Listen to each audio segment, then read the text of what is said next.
なぜ不完全な電子機材が音楽の歴史を変えたのでしょうか。なぜ制限だらけの機材が完璧なグルーヴを生み出せたのでしょうか。その答えは E-mu システムズという企業の歴史にあります。今回の主題はサンプリングの歴史において最もドラマティックな奇跡を描いた企業 E-mu システムズですよね。その通りです。E-mu システムズといえばヒップホップやポップスの音を形作った伝説的なメーカーとして知られています。はい。数々の名盤の裏側に存在した彼らの機材ですが、その魔法のような音が生まれた裏側に一体どんな歴史があったのか、僕も非常に気になっています。彼らの歩みは単なる技術の進歩の羅列ではありません。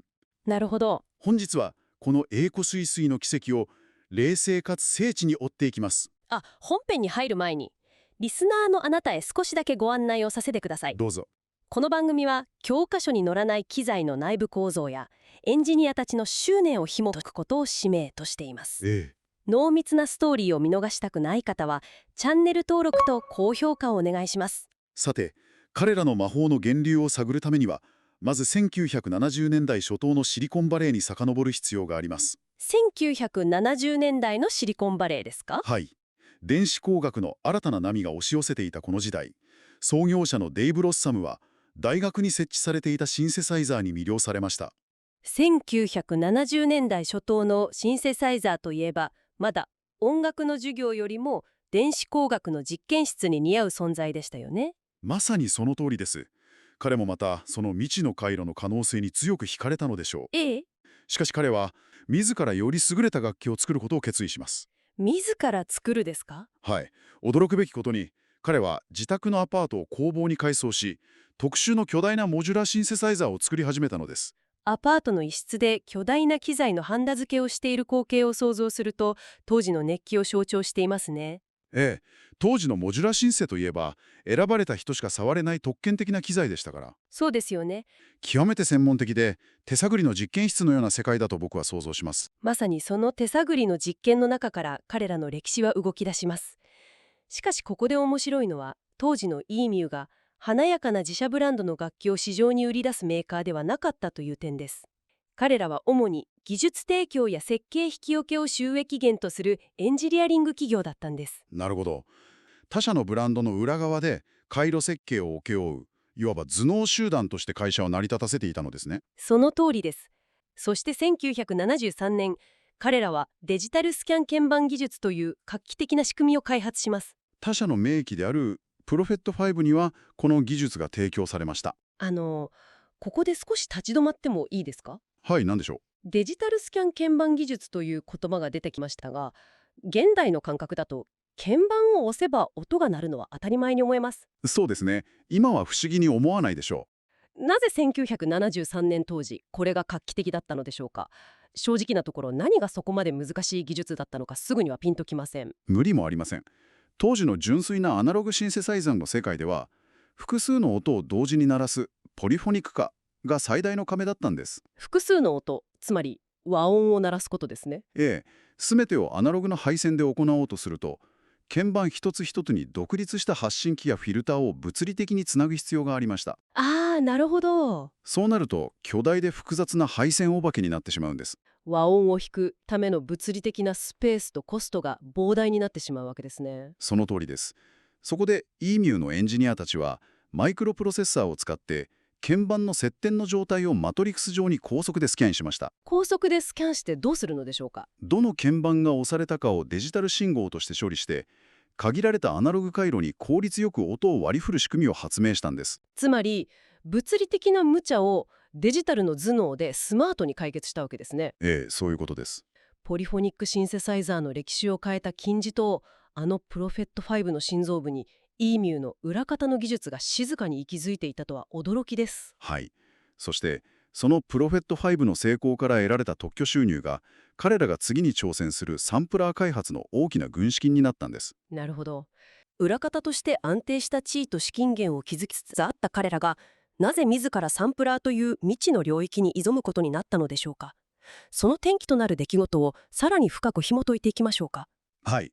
発端はデーブ・ロッサムが展示会でフェアライト等の最先端機材を目撃したことでした。フェアライト。彼はそこで鳴らされた音やコンセプトに強い衝撃を受けつつも、それをサンプリング専用機として見た場合、あまりにも非効率な設計であると瞬時に見抜いたのです。当時のフェアライトといえば、1000万円を超えるとてもミュージシャン個人で所有することは不可能な代物です。そうです。当時の巨大システムは、波形の合成からシーケンスまで全てを賄おうとする汎用コンピューターでした。そこで E-mu のエンジニアたちは深い思考を巡らせまして、ええ。サンプリングという機能に徹底的に絞り込み、それ以外の機能を大胆に削ぎ落とすという鮮やかな設計思想に至ったのです。再生するという一つの目的に焦点を当てたのですね。はい。彼らは汎用の電子部品を活用し、当時の主流だった高価な専用コンピューターに一切頼らない極めて合理的な回路設計を考え出しました。機材の目的を鋭く研ぎ澄ませてコストを削る。まさにエンジニアリングの真骨頂ですね。でも、E-mu はもともと裏方のエンジニアリング企業です。その完成した無駄のないサンプラーの設計図を自社で製品化して売るつもりはあったのでしょうか？いえ、当初彼らは開発中のサンプラー設計もこれまで通り他社に売却、つまり技術提供として手放そうとしていました。ああ、そうなんですか。自らは製造や販売のリスクを負わず、ロイヤリティ収入を得るというビジネスモデルを継続するつもりだったんです。最も安全で彼ららしい堅実な選択ですね。ところが、ロイヤリティの扱いをめぐって、交渉先の企業との関係に決定的な変化が起きたと語られています。つまり契約の条件が折り合わず、ビジネスとしての交渉が決裂したということですね。もしこの時交渉がスムーズに進み、技術が他社に渡っていれば、E-mu の名前がサンプラーの歴史に刻まれることはなかったでしょう。なるほど。この転機、つまりビジネス上の決断を迫られる事態がなければ、彼らが自らサンプラーを市場へリリースすることは決してなかったのです。ロイヤリティ交渉の決裂というビジネスの世界の冷酷な現実が強いられた結果、彼らは安全な裏方の椅子を捨てて自ら表舞台に立ち、歴史を切り開く原動力を得たんですね。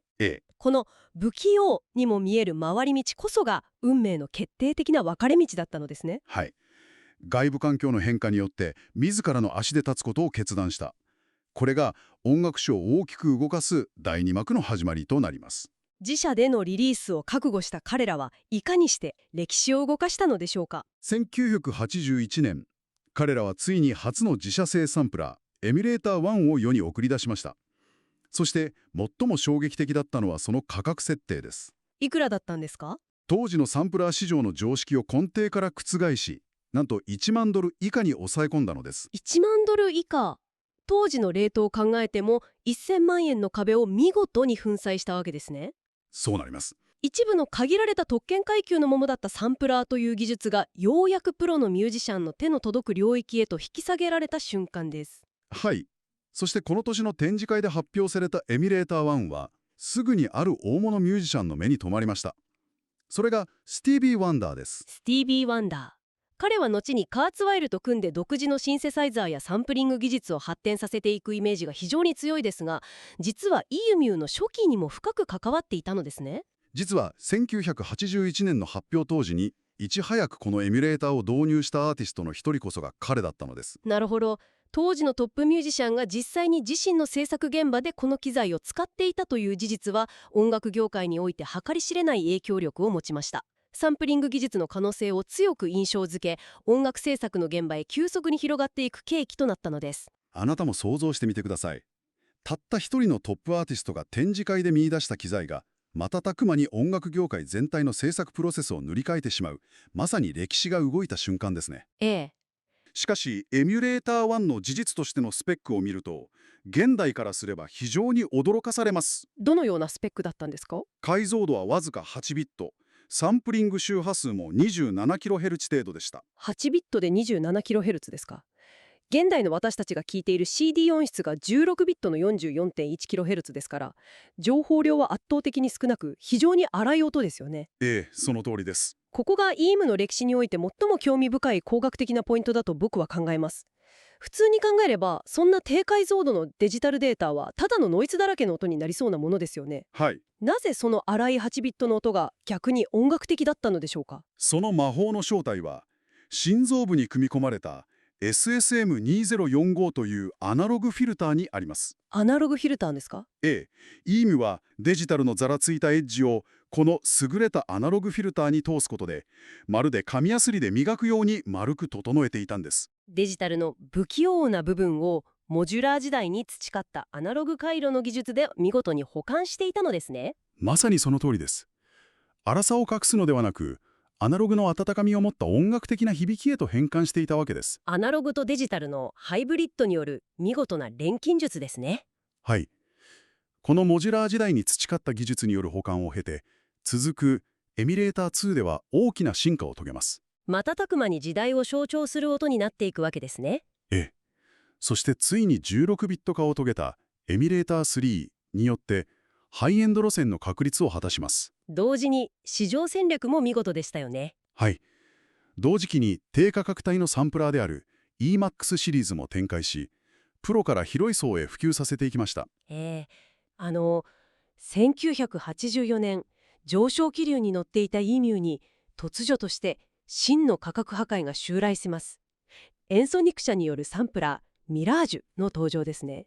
資料の数字を読み解くと、その価格は約30万円でした。はい。当時の高価格帯サンプラーの実に10分の1以下という信じがたい価格設定です。まさに市場を根底から押す黒船ですね。E ミューが1000万円の壁を割ったとはいえ、まだプロの領域の価格でした。それが一気に一般層へと引きずり下ろされたわけです。エンソニックは独自にカスタム LSI、つまり大規模な集積回路を設計しました。複雑な基板をたった数枚のチップに押し込むという強烈なアプローチを取ったのです。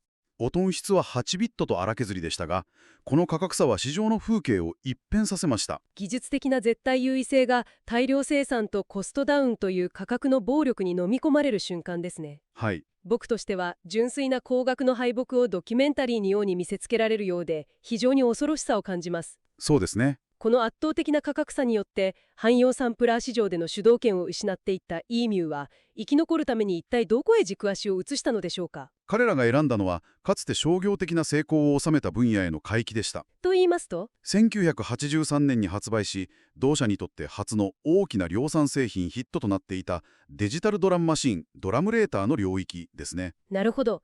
あらゆる音を扱う汎用的なサンプラーからリズムという特定の目的だけに絞られた専用機械へと戦う土俵を変えたのですね。はい。そのリズムマシン回帰の流れの中で、ドラム音源にサンプラー機能を融合させた SP12 が登場します。そしてそのアーキテクチャをさらに極限まで突き詰め、改良機として1987年に完成されたのが、電子音楽史に燦然と輝く名機 SP1200 でした。出ましたね。ヒップホップの黄金期を根底から支えた伝説の機材です。ただ現代の視点からその内部構造を読み解くと、信じられないほどの制約の塊であったという矛盾に驚かされますね。その通りです。精密にスペックを確認しましょう。解像度は12ビット、サンプリング周波数は 26.04kHz でした。はい。現在の CD 音質が16ビットの 44.1kHz であることを考えると、情報量はかなり削ぎ落とされていますね。そうですね。しかし、最大の絶望はそこではありません。サンプリング時間が全体で約10秒。10秒。そして1つのパッドにつき最大 2.5 秒しか録音できなかったことです。たったの 2.5 秒ですか。フレーズ全体や長いドラムブレイクを取り込むことなど到底不可能ですね。それはまるで極端に短いキャンバスに壮大な風景画を描くことを強いられたような状態です。そうですね。ヒップホップの若者たちはどうやってこの絶望的な壁を乗り越えたのでしょうか。機材のメモリを増設するといった単純な解決策はなかったのですか。実のところ、この厳しい制限は E ミュー側が意図した音楽的なアプローチではなく、当時のメモリ価格の高騰という冷酷な制約によるものでした。なるほど、コストの問題ですね。メモリを増やせば製品価格が跳ね上がり、若者の手には届かなくなります。そこで彼らが編み出したのが、機材の構造の裏を書く手法でした。裏を書く手法。レコードの再生速度を33回転から45回転へと不自然に上げてサンプリングし、機材の内部でピッチダウンするという解決策です。レコードの速度を上げて録音すれば、同じ 2.5 秒間という短い枠の中により多くの小節や音の情報を物理的に詰め込めるわけですね。はい。非常に賢いアプローチです。しかし、詰め込んだ音を内部で元のテンポに引き伸ばすようにピッチダウンする過程で予期せぬ魔法が起こります。魔法ですか。当時の限られた計算処理能力で音の情報を無理に引き伸ばすため、エイリアシングノイズと呼ばれる独特のざらつきや低域の分厚い歪みが発生するのです。つまり、計算上のエラーや劣化が、結果として誰にも真似できない太いグルーヴを形作ったということですか。その通りです。プロデューサーたちは、この制約による歪みを逆に楽器として利用していったのですね。はい。まるで弦楽器を弾くように、パッドを叩くたびに鳴り響く荒々しい質感。まさにストリートの錬金術と呼ぶべきものです。ところが、ストリートで絶対的な大座を築き上げた彼らにも、テクノロジーの容赦ない進化が再び大きな波となって押し寄せてきます。次の波ですね。ええ。1990年代に入ると、日本の赤医者による MPC シリーズが急速に台頭してくるのです。イームが築いた玉座を脅かす存在ですね。MPC シリーズは技術的にどのような優位性を持っていたのでしょうか。決定的な違いは、洗練された操作性と16ビットというクリアでノイズの少ない音色、そして何よりシーケンサー統合機としての圧倒的な完成度でした。16ビットの音色とシーケンサー統合機ですね。ええ、音楽のタイミングや構成を視覚的かつ直感的に組み上げ、複雑な楽曲を一台で完結できるワークフローは、当時のプロデューサーたちにとって革命的だったのです。ヒップホップという音楽がアンダーグラウンドなストリートから巨大な商業産業へと成長していく中で、プロデューサーたちはより長く、よりクリアでより緻密な構築ができる機材を求めた。そうです。その結果、瞬く間に市場の主導権は塗り替えられ、イームはメインストリームから押し出されてしまったのですね。はい。ただ彼らも黙って消えていったわけではありません。と言いますと。その後もイームは膨大な高音質サンプルを内蔵したプロテウスシリーズに代表される音源モジュールや3次元的な変化を生み出す独自のデジタルフィルター技術を搭載したモルフェウスなどを展開しました。ああ、プロテウスやモルフェウスですね。ええ、技術的には先進的な製品を出し続けていたのです。時代の波に抗うかのように、独自の技術力を磨き続けていたのですね。はい。しかし、それでも市場の大きな流れを押し返すことは難しかった。その後、資金難に直面したイーミューは、どのような運命をたどるのでしょうか。ええ、僕の推測では、どこかの巨大な資本に吸収される道しかなかったように思いますが。その推測の通りです。1993年、彼らは PC 周辺機器メーカーのクリエイティブテクノロジー社に買収されることになります。PC 周辺機器メーカーに。ええ。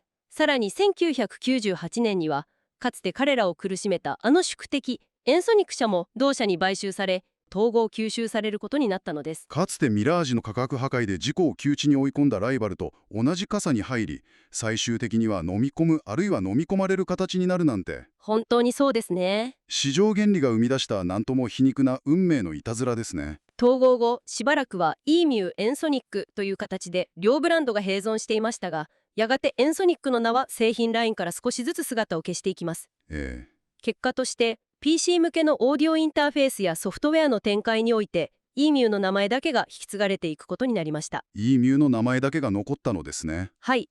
一方でエンソニックのブランドはこの時期を境にほぼ使われなくなっていき、ブランドとしての整理が進んでいきました。独自のハードウェア機材から PC の周辺機器へと役割を変えていったわけですね。そうなります。では彼らが長年培ってきた圧倒的なデジタル信号処理 DSP 技術そのものはどうなってしまったのでしょうか。全く別の分野に転用されたのでしょうか。まさにその通りです。彼らが培った高度な DSP 技術は一つのチップとして当時世界中で大ヒットしていた PC 用サウンドカードサウンドブラスターシリーズに組み込まれました。サウンドブラスターですか。ええ、つまり音楽制作をしない一般の PC ユーザーでさえもゲームやマルチメディアを通じて多くの人が気づかないままイーミューの技術に触れていたのです。なるほど。ただし彼ら自身が完全に裏方に徹し姿を消したわけではありません。まだ イーミューとしての挑戦は続いていたのですね。はい。2000年代に入るとイーミューは従来のハードウェアサンプラーや音源モジュールから撤退しました。ええ。そして PC の巨大なメモリを使用したソフトウェアサンプラーエミュレーター X や高音質なオーディオインターフェースなど PC を中心とした製品へと完全に軸足を移していきます。無限のメモリを持つ PC の世界に適応することでハードウェアの制約から解放されようとしたわけですね。ええ。さらにその流れの中でミディキーボードなども展開されていきますが、純粋なソフトウェアの時代においてかつてのハードウェアメーカーとしての強みは次第に薄れていきました。強みが薄れていった。はい。次第に新製品の投入は少なくなっていき、2010年頃には実質的に開発は停止していきました。そして2011年、イーミューは組織として完全に解体され、その歴史に幕を下ろすことになります。PC の裏方家業として生き延びようと適応を図りながらも、少しずつ形を変え、気づけば静かに消滅していたのですね。そうですね。一つの巨大な時代が終わる足音が僕の耳にもはっきりと聞こえるようです。しかし物語はここで終わりではありません。さらに意外な結末が待っていました。結末ですか。組織としてのイーミューは消滅しましたが、技術者たちの情熱と特有の音色への執念は終わっていなかったのです。2011年の解体から4年後、2015年にイームの創業者であるデイブ・ロッサムが自身の新たな会社、ロッサムエレクトロミュージックを立ち上げました。彼がそこで再び作り始めたのは、イームの原点ともいえるモジュラーシンセサイザーでした。原点回帰ですね。そして資料の最後、2021年の記録には本当に驚くべき事実が記載されています。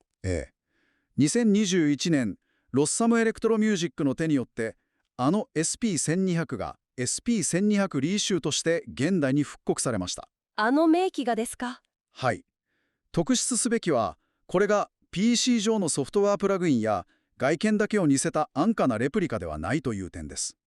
デイブ・ロッサム自身の手によって、あの独特な歪みを生み出した12ビットの魔法の構造、現代の安定した電源やディスプレイなど、実用的なアップデートを施し、かつての音を極めて高い精度で現代に蘇生させたのです。音の魂、あの荒々しいグルーヴの源泉はそのままに、血の通った肉体を現代の技術で精巧に作り直したのですね。あの時代、わずか 2.5 秒という絶望的な制約と引き換えにしか生まれなかったはずの音と、もう一度物理的に手に取れる形で現れました。素晴らしいですね。ただ古いものを懐かしむのではなく、あの制約が生み出した必然的なエラーがいかに音楽的に優れていたかを、創設者自身が物理的な実態を通して証明してみせたのです。特権階級に向けて技術を提供した初期から始まり、低価格製品の襲来による市場からの追放、そこからのピボットが生んだストリートの錬金術、やがてメインストリームから押し出され、PC の裏方として世界中の音を支えながらの静かな消滅、そして再びモジュラーの世界へと帰り、最後は伝説の音を再構築する。これは失われたものが再び戻ってくる、まるで一つの美しい円環を思わせる結末ですね。この復刻された機材は単なる工業製品ではなく、彼らの歴史がいかに彩られていたかを証明する非常に愛おしい存在に思えます。イームという企業の歴史をたどって見えてきたのは、技術の進化が常に直線的な向上を意味するわけではないという事実です。価格破壊の荒波に揉まれる中で強いられ、妥協や意図せぬ技術的な限界、そうした不完全さこそが時代を象徴する圧倒的な熱量を生み出しました。摩擦のない何でもできる完璧で便利な機材だけでは音楽の歴史に残るような熱は生まれないのですね。今回この探求で触れたイームの奇跡とその背後にあるストリートの文化についてはまだ語られていない奥深い物語が無数にありそうです。その核心にある音楽的なメカニズムやプロデューサーたちの具体的なハッキング手法についてはいずれ改めて単体のテーマとしてじっくりと読み解く観察したいと考えています。歴史を知ることで私たちが普段聴いているヒップホップや電子音楽はより立体的で深いものになりますから。そうですね。最後に今回の記録を通じてあなたに少し考えてみていただきたいことがあります。現代の私たちの目の前にあるラップトップやスマートフォンには実情無限のメモリ容量があり、信じられないほどクリアでノイズのない音を誰もが簡単に出すことができます。はい、その通りですね。しかし、その何でもできる完璧さが逆に私たちの創造性を眠らせてしまってはいないでしょうか。あなたが次に何か新しいアイデアを生み出したいとき、あるいは表現に行き詰まったとき、あえて自分自身に 2.5 秒のような理不尽で不器用な制約を課してみたら、一体どんな未知の魔法が生まれると思いますか？それではまた次の電子音楽機材の探求でお会いしましょう。穏やかな時間をお過ごしください。